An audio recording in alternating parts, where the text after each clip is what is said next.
Well, we're day 2 for us, so we got started Sunday. It's been a blur since the championship game, that's for sure.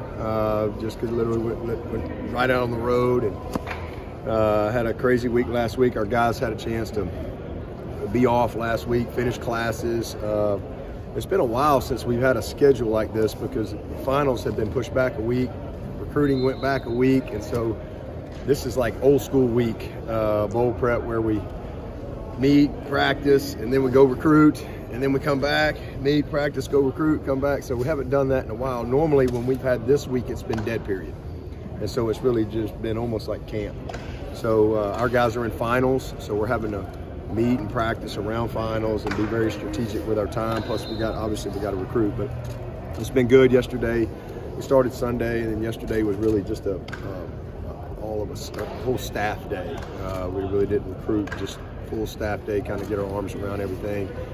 Had a player meeting, and then they kind of got going into their finals. And then today and tomorrow is a combination of meet, finals, practice, recruit, you name it. And then Thursday is a kind of a heavy final day, be all recruiting, and then we'll be done and pretty much all ball Friday, Saturday, you know, with maybe some guys going out Friday night to see some basketball games and stuff. So busy week, busy time to get to the dead period, and we'll break out of Clemson next week. Got a bunch of guys that are already graduates, a bunch of guys that are graduating next week. We got a graduation ceremony on the 21st, graduation on the 22nd. We will arrive in Miami on Christmas Day. That'll be kind of, you know, when we kind of have our first team meeting once we break, and then try to have a normal week. Basically, Christmas Day will be like a Monday for us, and then try to have a normal week of prep down there. But it's been busy, but it's been really fun. I'm excited about you know, the opportunity that we have. You know, I'm proud of our team. You know, 10-2 regular season, a good year, really good year, and 11-2 and ACC champs, a great year. And you know, we got a chance to be 12-2 and have a special year. So that's really what we're trying to do, is accomplish this last goal. And if we do that, it would be a special year. But a lot of work to do between now and then, on and off the field. So excited about getting back going with some practice shells today, full pads tomorrow. We'll get a lot of the heavy lifting done this week, and then kind of taper it down and really try to get the plan done before we get down to Miami. And then, you know, when you get down there, it's really busy. You try to just polish. So excited about that. And then everybody's here, player-wise. The only one that you know is going to go ahead and go pro is Myles Murphy. I think y'all know that already. Does he put that out? I'm not sure if he's the only one not here, but he's gonna you know, turn pro, and you know, excited for his opportunity. He's gonna be a great pro, and certainly appreciate everything he did here, and wish him well. But everybody else is here and ready to roll.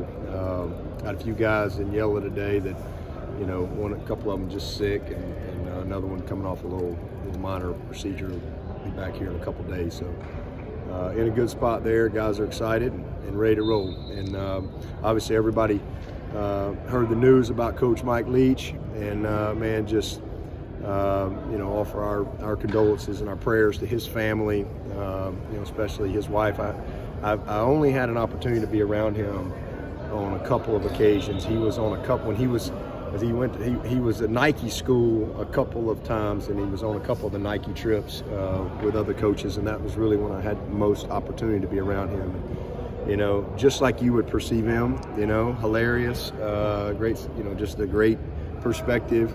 And, you know, again, a guy that I haven't spent a lot of time with outside of maybe a social setting, but have always admired. I know a lot of people who know him and have worked with him. And just a guy I've always respected because he, you know, he's one of the great innovators of the game, and one of those guys that believed in how he did things and really didn't, you know, he wasn't really, didn't really worry about what everybody else thought. You know, he was kind of a pioneer in, you know, the way he believed things should be done, and didn't really waver from that. But, you know, just college football and football in general, and we'll miss him. And I know he had an impact on a lot of people's lives, so really just want to lift up his family. Coach, I guess with DJ and Wiles out, you're down to the 2 Hunters as backups. How will you kind of divide up the reps there? Yeah, glad we got Hunter. Glad he came on board. He'll be our 2, and he's been the 3 all year, and he'll just move up to 2, and Hunter will be the 3, and then we'll get Trent Pierman a little bit more work. He's done a really good job on our scout team all year, back-to-back Gatorade Player of the Year. I mean, this is a kid that's got some ability, and so he'll get maybe a little bit of work, but so that's what we got. Did DJ's decision surprise you at all? No. The only thing, I mean, it's just it's a product of it's a consequence of the rules the way they are right now. Because he really didn't want to leave.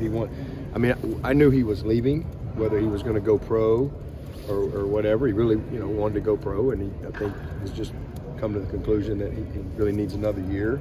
He's got his degree. He's graduating next week. So I knew he was going one way or the other, but he really wanted to finish. He really wanted to play. He wanted to be there with his team. He wanted to be, but the way the rules are set up, it doesn't really allow you to do that because you've got a very little small window here where he's got to figure out what he's going to do. So this kind of is what it is. But man, thankful for DJ and love him and appreciate him. I mean, he's a graduate in 3 years. He's been one of the greatest kids that have come through here, one of the most respected players and leaders, and he'll be back for the banquet and all that stuff. But I mean, he's a graduate of Clemson. He's a 2-time ACC champion, and honestly, we probably don't win the division his freshman year without him. Stepping in for us and against BC, and we definitely don't get to Charlotte this year without him, and so.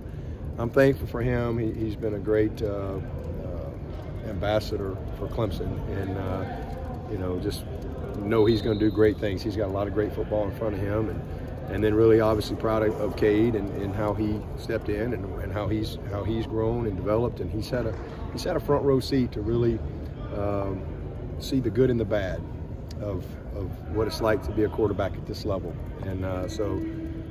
Excited to see him have his opportunity to get his first start on the big stage and compete against a really good team. I know you haven't been around the guys all that much since the championship game.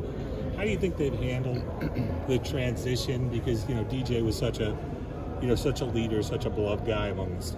Oh, great. I mean, we just getting going Sunday. They had last week. They all knew. I mean, they handled it during the game. Everybody handled it during the game. And so it's, these guys are all competitors and they all understand the game. And Cade's an easy guy. It's not like he's some hard personality. He's an easy guy to get behind. Dabo Simpson definitely playing. Oh, Trenton's here, but he's hurt. Trenton's not going to be able to play, but it's not because he's not here or going pro or all that stuff. But he can't play. He'd probably be ready in about 3 weeks, but that's probably going to be right about kickoff time or right after. So he missed the game. He was battling the ankle, and then he re-injured it in the championship game. I assume y'all saw him come out of the game, and I didn't think he was going back in, to be honest with you. But he next thing I know, he's over there tapping me on the shoulder saying, "Coach, I got to go." And they rubbed some dirt on it, taped it up, and he finished. And man, I got a great appreciation for Trenton for that. It's been real easy for him to kind of stay on that sideline. And fortunately, he's not going to have surgery. We thought he might have to have the tightrope, but they don't think he's going to have surgery. But it's probably about 3 weeks before he's going to be ready to play. And but he's here with us and all that stuff, and that's another guy that's not going to be available. What do you need to see from Cade over the next? I know what he's doing. I don't know. Has he put anything out on what he's doing, one way or the other? Trenton? I don't think so. Okay. Well, I'll let him do that.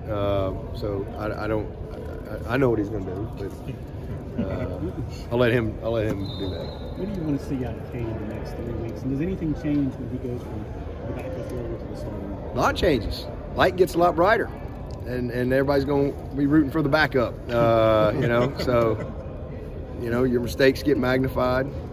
You know, if you don't comb your hair right on that day, it gets magnified. Scrutiny gets a lot greater, and that just comes with it. But you know, obviously, I mean, we rep our two quarterbacks, you know, equally. So he's always got, but now he's repping with all the ones. He's always gotten some reps, but now he's getting all the ones, and you know, he has to lead now, you know, from out front, as opposed to, you know, not that he's not leading, but he's the guy. And so there's a lot that comes with that. But I mean, this kid's been doing this a long time. He's well prepared and ready and excited to have this opportunity. Dabo, what was the conversation like with Myles, and was that a decision you expected from him? Easy conversation. I mean, he I think contemplated things, you know, whether or not he was going to come back or go pro or whatever, and then whether or not he was going to play in the game. You know, I think all of those things weighed heavily on him. He didn't make a decision on a whim. That's not who he is. He's a very, if you get to know Myles is a very deep guy, and he's got a great family and a lot of support around him. And so he really took his time to think through it. We gave him all the information, and that's what we do. And then you know, make a decision and split decision and keep moving.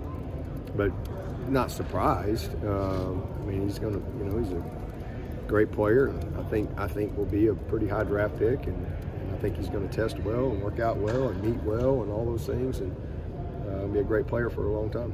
With players all over the country opting out of bowl games that aren't playoff games, you kind of have to convince your guys that these are just not exhibition games, or these bowl games still mean something. At least maybe this generation doesn't appreciate what the Orange Bowl used to mean. Do you have to convince them the Orange Bowl is something special?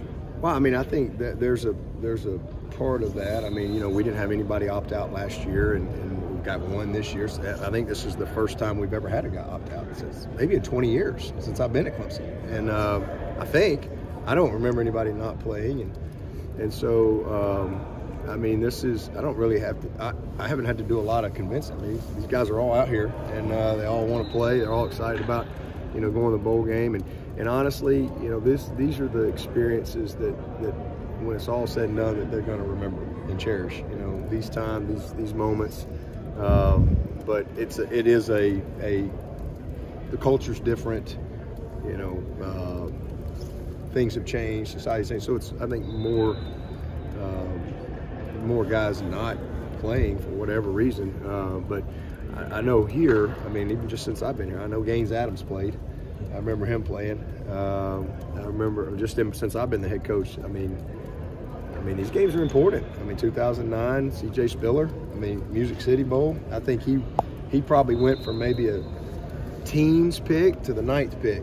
You know, coldest game in the history of Clemson football, and he was the MVP. The Bills are probably up there going, okay, I like him a little bit more now, right? And it was in 10, you know, Daquan, the Bronco Nagurski winner up there. We're a 6-win team. You know, he finished with his guys. And I don't remember who we had in 11. Do we have anybody in 11? 12 was Nuke Hopkins. Y'all think Nuke Hopkins is a first rounder without that dominant performance he had against LSU? Probably not. 2013 was Sammy Watkins. He was a surefire first rounder. I don't know that he was the 4th pick in the draft until after the Orange Bowl. I think he had about 16 catches, and that game was pretty important. And 2014, the Russell Athletic was Vic Beasley and Stephon Anthony, 2 first rounders. You know, I mean, so, I mean, it's to each his own. You know, I think certainly as a coach, you always want your best players, but, you know, at the end of the day, you just want to know who's ready to play and who's all in, and you get ready to go play. But you don't really spend any time worrying about it. But I do think that at least here, this game's been important to a lot of people, and you know, guys have always chosen to play. But you know, if they don't, no big deal. Let's get the guys that are ready to play, and let's go play. What did you see from Jeremiah Trotter this year? He goes from kind of behind the scenes, got a little bit last year, and this year being your second team All-American. Tough sledding in the ACC, isn't it? Yeah. Guy can't make all ACC, man, and but he can make All-American. It's tough sledding. Make all conference as a Clemson Tiger. I can't figure that one out. But he's just a baller. I mean, he's an incredibly instinctive player. He's exactly what we thought he'd be in the recruiting process. I mean, obviously he's grown up around the game his whole life, and he got a chance to really learn last year behind two great ones in Skousk and Balin, and he's put the work in. He's incredibly focused. He's not a distracted kid. He's about his business all the time. He handles himself. He acts like a pro. I mean, he's one of them guys you tell people, you want to be a pro? Well, how about act like one? How about think like one? How about work like one? How about prepare like one? Study like one? Like make sure what your actions and your habits align with what you want. He's the epitome of that. He knows exactly what he wants, and his actions and his habits align exactly with what he wants. And so he's on his way. And it was good to see him have the type of year. These last, 5 games or so? I mean, he was as good as the player as there was on the field and in the game. And it really gives him a lot of momentum and sets him up, going into next year to be exactly the type of person. And the biggest thing, I mean, you see it in the production on the field, but it's who he's becoming as the quarterback, as the leader. He and Barrett, two special guys. Woodaz. Yeah. Woodaz moves up. Yeah. Did you give any advice to him? Yeah, I mean, you just you give him the information, NFL-wise and all that stuff, and then talk through whether you want to play or not. And again, every coach wants your best players. I mean, you certainly wish you had all your best players, but again, you understand it, you get it, you respect it, and you don't have to. You can agree to disagree and still love each other, right? So I just gave him my thoughts, and it's his decision. It's not my decision. So his decision, and high five him, love him up, see you at the banquet. Let's give it. We got to go get ready to play. Take a couple more for Coach. Signing day next week. Seems like the hay is pretty much in the barn, as is usually the case. Yep. Yeah. He's pretty much in the barn. You got maybe the door's cracked a little bit. Maybe we can stuff a little bit more in there. But today, in our world now, right? It's every day in college football from a roster management. Every day is a new day when it comes to roster management. So there is no. I mean, today we're in a really good spot. Tomorrow may be different. I don't know. That's just the reality of college football. But this is going to be a really special class on top of last year's class. Really like the group that's coming in here. And I think we've addressed our needs, and it's going to be fun. I see where I don't remember the school, but one school I saw the tweet that the coaching staff is going to have in-home visits with their current players to try to re-recruit the current players to stay. Yeah. Do you envision that happening? Well, I can believe that's happening, but I think if you're having to do that at this point after the season, the hay's probably out of the barn, or the train's left the station. Maybe that's a better way to say it. I think you got to. That just goes to your daily approach and how you do things day in and day out. I think if you got to all of a sudden recruit them at the end of the year, it's probably a little too late. Probably should have done that along the way. I mean, that's just, I think, but am I surprised? No. I mean, we've got a lot of places that are new and just getting going as coaching staffs and things like that. And there's a lot going on out there in college football. It's crazy. It's crazy. It is crazy. And, a lot of young people aren't going to have a place to go, which is the sad part, but that's the way it is. And just keep going. I'm just worried about Clemson.